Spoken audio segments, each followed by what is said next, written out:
నా హృదయములో ఆశ ఒక్కటే యేసయ్యా, మండుచున్న పొదవలేనే మండాలని. నా ఆత్మీయ బిడ్డలు అలాగనే ఉండాలయ్యా. ఇతరులకు తండ్రి ప్రకటించేవారిగా ఉండాలి, ఇతరులకు వాక్యాన్ని అందించేవారిగా ఉండాలి, ఇతరులకు నాయన మిమ్మల్ని గురించి సువార్త చెప్పేవారిగానే ఉండాలయ్యా. చెప్పించుకునే స్థాయిలో నా బిడ్డలు ఉండకూడదయ్యా, ఉండకూడదు. గట్టిగా చెప్పాలి.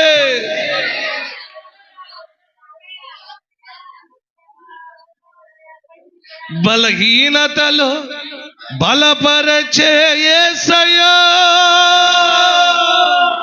నా బ్రతుకంతా నీ కృపయే చాలయ్యా. అవునయ్యా, నా బలహీనతలో నీ కృప నింపండి.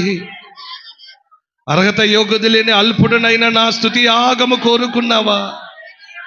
ఏ మంచి లేని అర్హుడనే కాని అర్హతే లేని మమ్మలను కోరుకున్నావా యేసయ్యా? నేను నీకు అవసరమా యేసయ్యా? ఈ లోకం నన్ను అనవసరం అంటుంది కదయ్యా, ఈ లోకానికి నేను ఏమి కాదంటే కదయ్యా. ఈ లోకములో నా అయ్యా తండ్రి నన్ను అయ్యా తండ్రి పోల్చిన వారే లేరు కదయ్యా. నన్ను బలహీనంగా చూస్తున్న వారి మధ్యలో, అల్పంగా చూస్తున్న వారి మధ్యలో, చులకనగా చూస్తున్న వారి మధ్యలో, హేళనగా చూస్తున్న వారి మధ్యలో అయ్యా తండ్రి నన్ను కోరుకున్నావా యేసయ్యా? నన్ను కోరుకున్నావా యేసయ్యా? ప్రార్థన చేయి బిడ్డ.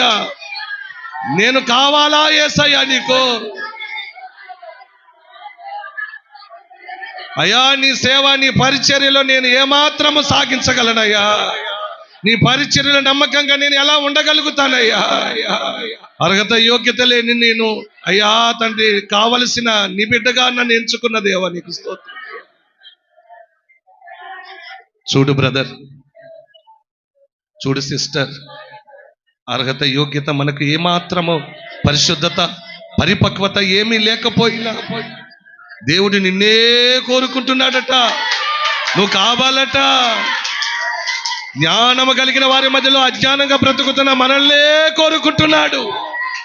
ఈ లోకమునకు నువ్వు అవసరం లేదు, కానీ నా యేసయ్యకు నువ్వు అవసరత కలిగి ఉన్నావు. నా యేసయ్య కోరుకుంటున్నాడు.